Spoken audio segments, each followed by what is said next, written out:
కూర్చుంటారా? నేనే ముందు కూర్చుంటానండి. నేనే ముందు కూర్చుంటానండి. ఎవ్వరు ముందొద్దు, వెనకాల కూర్చోండి. నీకు ఇట్లా కాదే ఆటో. ఎక్కడ వీళ్ళు? ఏమండి వెళ్దామా ఇంకా? దారిలోకి వచ్చారు. ఎక్కడ పోదామే? పానీపూరి అండి. కాదు పానీపూరి కాదు కేఫ్ కాదు పానీ. ఏయ్, దిగండి, మీకు ఇల్లే కరెక్ట్.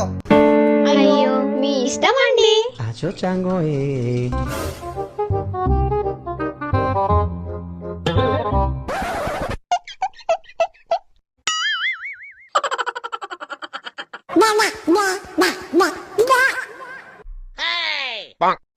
మీ అమ్మ మీ తిని సాయండి, నన్ను చంపుతున్నారు.